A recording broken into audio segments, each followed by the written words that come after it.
Manmohan Singh the silent prime minister, एक ऐसा नाम जो इंडिया में शायद बच्चे बच्चे को पता है, जो कि कई रीजंस की वजह से मशहूर हुए, कुछ अच्छे रीजंस की वजह से तो कुछ आप भी जानते हैं।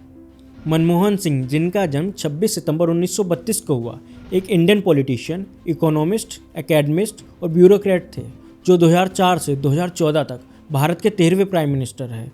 वो जवाहरलाल नेहरू, इंदिरा गांधी और नरेंद्र मोदी के बाद सबसे ज़्यादा लंबे समय तक रहने वाले चौथे प्राइम मिनिस्टर हैं। इंडियन नेशनल कांग्रेस के सदस्य मनमोहन सिंह भारत के पहले सिख प्राइम मिनिस्टर थे। वो पंडित नेहरू के बाद पहले प्राइम मिनिस्टर थे जो अपना पूरा 5 साल का टेन्योर पूरा करने के बाद दोबारा चुने गए। मनमोहन सिंह का जन्म हुआ था पंजाब के चकवाल जिला के गांव गाह में, जो कि अब पाकिस्तान में है। उनका परिवार 1947 में भारत के विभाजन के दौरान यहाँ आकर बस गया। ऑक्सफोर्ड यूनिवर्सिटी से इकोनॉमिक्स में डॉक्टरेट करने के बाद मनमोहन सिंह भारत वापस आए। उन्होंने 1957 से 1959 तक पंजाब यूनिवर्सिटी में इकोनॉमिक्स के सीनियर लेक्चरर के रूप में काम किया। 1959 से 1965 तक वो पंजाब यूनिवर्सिटी में इकोनॉमिक्स के प्रोफेसर रहे। उसके बाद उन्होंने 1966 से 1969 तक United Nations conference on trade and development में काम किया। बाद में उन्हें ललित नारायण मिश्रा ने मिनिस्ट्री ऑफ फॉरेन ट्रेड में एडवाइज़र बना दिया, उनकी इकोनॉमिस्ट के रूप में प्रतिभा को देखते हुए। फिर इसके बाद 1976 में वो फाइनेंस मिनिस्ट्री के सेक्रेटरी बन गए। 1980 से 1982 तक वो प्लानिंग कमीशन में थे और 1982 में उन्हें रिजर्व बैंक ऑफ इंडिया का गवर्नर बनाया गया, जो कि उस वक्त फाइनेंस मिनिस्टर प्रणब मुखर्जी के अंडर था। उन्होंने 1985 तक ये पद संभाला। उसके बाद 1985 से 1987 तक वो प्लानिंग कमीशन के डेप्यूटी चेयरमैन रहे। प्लानिंग कमीशन में अपने टेन्योर के बाद वो 1987 से नवंबर 1990 तक जेनेवा, स्विट्ज़रलैंड में साउथ कमीशन के सेक्रेटरी जनरल रहे, जो एक independent economic policy think tank है। नवंबर 1990 में जेनेवा से वापस आने के बाद मनमोहन सिंह ने प्राइम मिनिस्टर चंद्रशेखर के टेन्योर के दौरान इकोनॉमिक अफेयर्स पर एडवाइज़र का पद संभाला। मार्च 1991 में उन्हें यूनिवर्सिटी ग्रांट कमीशन का चेयरमैन बनाया गया।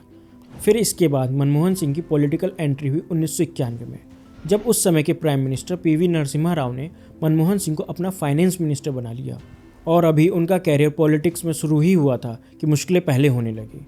1991 में आते ही उनका सबसे पहला बड़ा इशू उन्हें फेस करना पड़ा, द 1991 इकोनॉमिक रिफॉर्म्स। भारत की इकोनॉमी 90s की शुरुआत में टूट गई थी। दुनिया में भी गल्फ वॉर की वजह से पेट्रोलियम क्राइसिस आ गया था। हालात इतने खतरनाक हो गए थे कि भारत के पास पैसा नहीं था और देश को चलाना भी मुश्किल हो गया था। उस वक्त नरसिम्हा राव ने मनमोहन सिंह को फाइनेंस मिनिस्टर बनाया ताकि इकोनॉमी को सुधारा जा सके। लेकिन देश में ऐसी हवा चल रही थी कि लोग कहने लगे थे कि अब ये लीडर्स देश को बेच देंगे।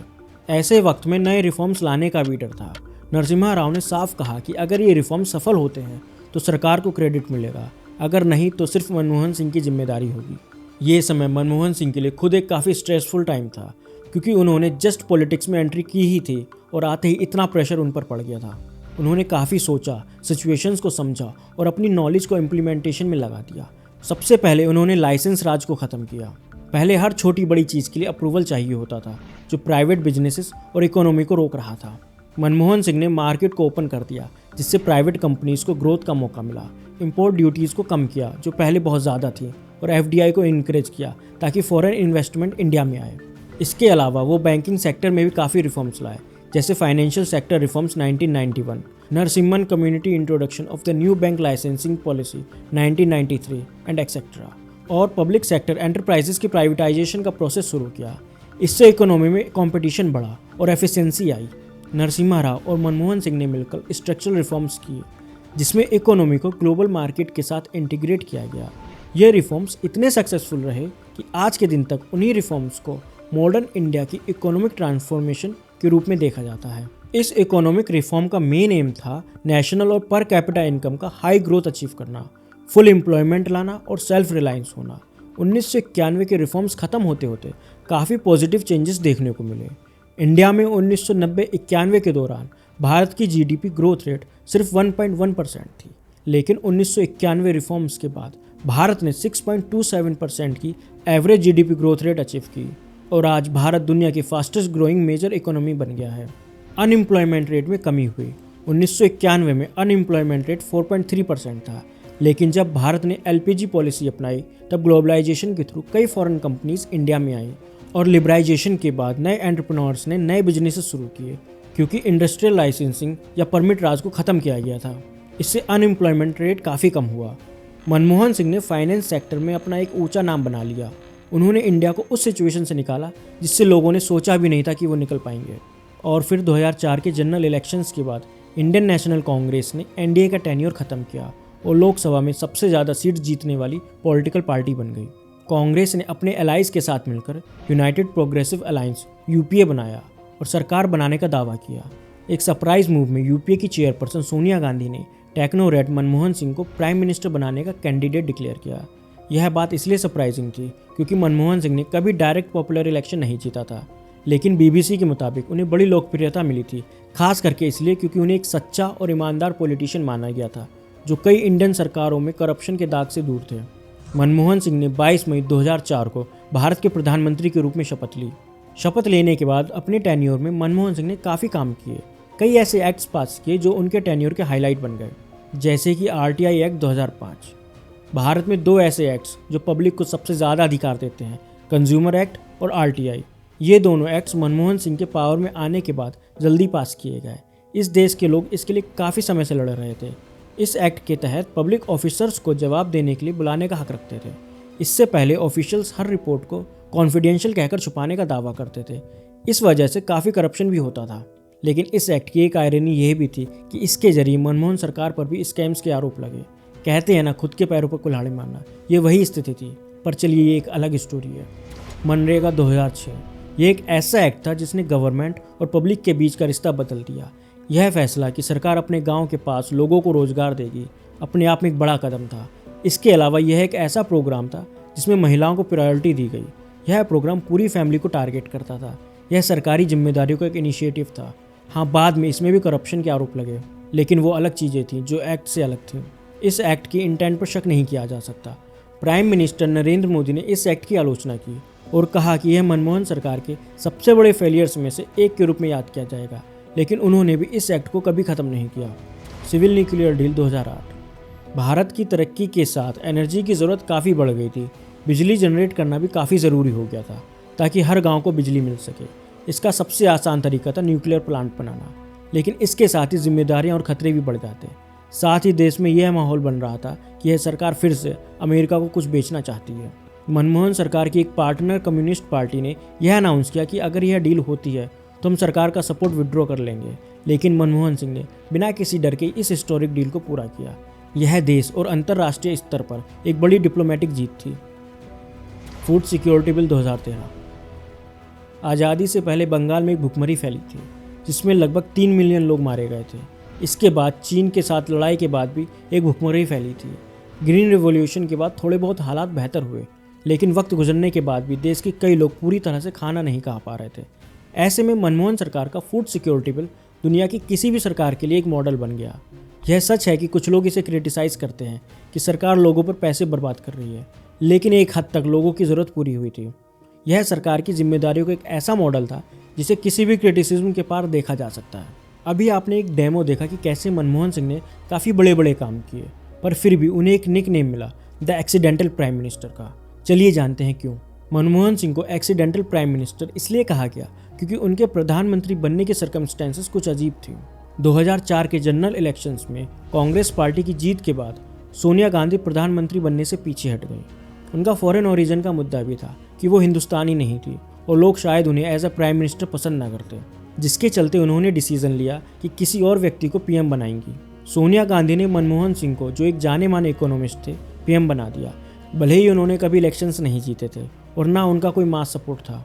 मनमोहन सिंह एक टेक्नोक्रेट थे जो अपने इकोनॉमिक एक्सपर्टीज़ के लिए जाने जाते थे, लेकिन उनके पास पॉलिटिकल एक्सपीरियंस या एक स्ट्रॉन्ग पॉलिटिकल बेस नहीं था, इसलिए उनका पीएम बनना कुछ अनएक्सपेक्टेड था। उन्होंने कभी भी डायरेक्ट इलेक्शन नहीं जीता था और उनकी पॉलिटिकल पॉपुलैरिटी भी नहीं थी, जो उनको एक एक्सीडेंटल प्राइम मिनिस्टर बनाता है। उस वक्त के क्रिटिक्स ने यह भी कहा कि मनमोहन सिंह सोनिया गांधी के शैडो में काम कर रहे थे। बहुत लोगों ने यह परसीव किया कि सोनिया गांधी के पास ही असली पावर थी और मनमोहन सिंह सिर्फ उनके रिप्रेजेंटेटिव थे, जो अपने डिसीजंस सोनिया गांधी के डायरेक्शन के हिसाब से ले रहे थे। इसलिए उनकी लीडरशिप को प्रॉक्सी लीडरशिप कहा गया। ये सब चीज़ें उन्हें एक्सीडेंटल प्राइम मिनिस्टर के लेवल तक ले आईं। लेकिन फिर भी मनमोहन सिंह का टेन्योर इंपॉर्टेंट रहा, खासकर जैसे उन्होंने इकोनॉमिक रिफॉर्म्स और पॉलिटिकल स्टेबिलिटी को लीड किया। जिसे लोग आज भी याद करते हैं। इंडिया के 15वीं लोकसभा के लिए जनरल इलेक्शंस 5 फेजेस में 16 अप्रैल 2009 से लेकर 23 मई 2009 तक कंडक्ट किए थे। इलेक्शंस रिजल्ट 16 मई 2009 को अनाउंस किए गए। आंध्र प्रदेश, राजस्थान, महाराष्ट्र, तमिलनाडु, केरला, वेस्ट बंगाल और उत्तर प्रदेश में अच्छा परफॉर्मेंस देखकर यूपीए ने नई सरकार बनाई, जिसमें मनमोहन सिंह को फिर से पीएम बनाया गया। मनमोहन सिंह जवाहरलाल नेहरू के बाद पहले पीएम बने जो अपनी पूरी 5 साल की टर्म कंप्लीट करके री-इलेक्ट हुए थे।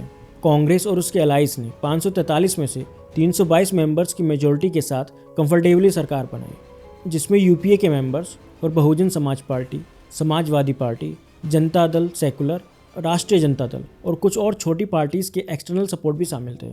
22 मई 2009 को मनमोहन सिंह को राष्ट्रपति भवन में एक सेरेमनी के दौरान प्राइम मिनिस्टर के रूप में शपथ दिलाई गई।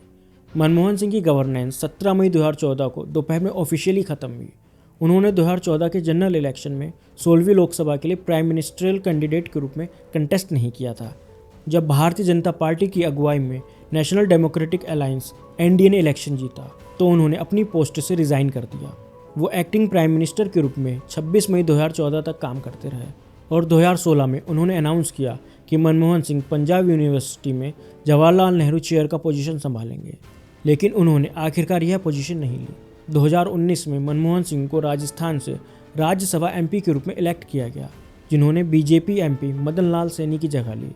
मनमोहन सिंह ने अप्रैल 2024 में राज्यसभा से रिटायरमेंट लिया और उनकी जगह सोनिया गांधी को सक्सेसर बनाया। उस समय के बाद से मनमोहन सिंह को हार्डली कभी मीडिया में देखा गया। राहुल गांधी, सोनिया गांधी और प्रियंका गांधी की प्रेजेंस मीडिया में काफ़ी एक्टिव है, पर ऐसा लगता है कि मनमोहन सिंह लोगों के मनों से अपना नाम भुला देना चाहते हैं। पर इस चीज़ में वो हमेशा के लिए नाकाम रह जाएंगे, क्योंकि वो तो चले गए पर अपना नाम इतिहास के पन्नों में छोड़ गए। जैसे कि आप सब जानते हैं, 26 दिसंबर 2024 को मनमोहन सिंह ने अपनी आखिरी सांसें भरी और इस दुनिया को छोड़ के चले गए। देखिए, जो इंसान चला जाता है कम से कम तब उस इंसान की बुराई नहीं करनी चाहिए। हाँ, बेशक उन्होंने भी अपने टेन्योर में काफ़ी गलतियाँ की, पर एटलीस्ट अब उन गलतियों को हमें साइड में रखना चाहिए और उनके कंट्रीब्यूशन को याद करना चाहिए। और एज अ फाइनेंस मिनिस्टर उनके कंट्रीब्यूशन को यह देश कभी नहीं भूल सकता। आप इस बारे में क्या सोचते हैं, हमें कमेंट में ज़रूर बताएं। और हमारा वीडियो पसंद आया हो तो उसे लाइक करें और चैनल को सब्सक्राइब करें। जय हिंद, जय भारत।